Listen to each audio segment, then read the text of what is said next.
So if you beat Canelo, is the plan for the mega fight with you and Crawford for 150? If we can make it at that weight division, I mean, whatever weight division I'm at, if wherever we still boxing at the same time, let's do it. I'm down to fight any one of these motherfuckers. Yo, what's good everyone? This is AEO Boxing from Madiba, and we're here to talk about if Jermell Charlo will fight Terence Crawford next. So today was the first press conference for Canelo Alvarez versus Jermell Charlo, and the press conference was pretty tame. I was expecting more fire to come from Charlo because he's like Vegeta from Dragon Ball Z, but both guys showed a lot of respect to one another, which is good. But what caught the most attention for me were the questions that the interviewers were asking after the press conference. The biggest question of them all was in regards to Terence Crawford. As we all know, Crawford just beat Errol Spence and was taunting Charlo throughout the entire fight. And you can see how mad Charlo was when this was happening. Crawford was saying that Charlo was next. Crawford would double down on this statement in several interviews after the fight, and this would cause Charlo to respond on August 6th with an Instagram post saying that after he beats Canelo at 168, he's coming back down to 154 to defend his belts against Crawford. This was a direct message to Crawford.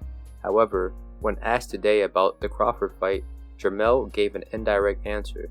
I already played the clip in the beginning of the video, but here it is again. So if you beat Canelo, is the plan for the mega fight with you and Crawford for 150? If we can make it at that weight division, I mean, whatever weight division I'm at, if wherever we still boxing at the same time, let's do it.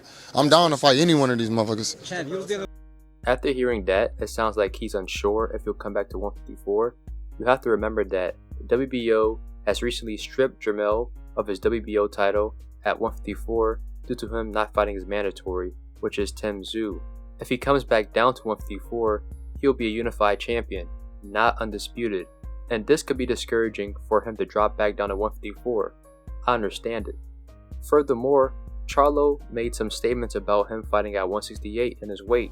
What has Derek told you about this fight? How do you want to approach a Canelo that has fought at a heavier weight, but you have a lot of advantages coming into this fight? It's a big magnitude. It don't matter about the weight division. We both got to make 168. I can do it comfortably. He can do it comfortably. I can have power, more power, and speed and strength. And who says that when I was going down to 54 that I was losing power because of the fact that I have to lose a little bit of weight? Y'all gonna see when it come down to closer to the fight week. I'm gonna be sharper, stronger, and y'all can watch the videos that I'm putting out now and all that other things. Y'all know my shit is good. Now, kind of got to slow down on showing y'all too much because y'all might be on showing him.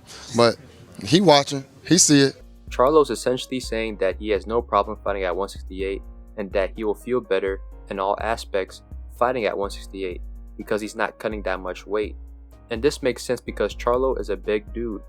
He's not accustomed to fighting at 168, but his frame will fill out well at that weight in my opinion. So it's very possible that Charlo will remain at 168 if he beats Canelo in September. He would be undisputed in a new weight class that he feels better in.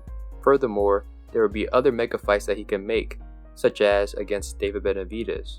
But this is all speculation and assumption. All of this is most likely Charlo just focusing on the fight at hand, which is good and important to do, and not looking ahead of Canelo because Canelo is a real deal fight.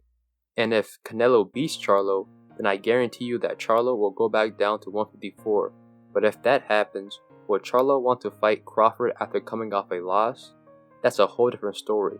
But who knows, this is boxing, anything can happen. But thank you for tuning in with AEO Boxing from Madiba. Hit like, subscribe, and more content's coming your way.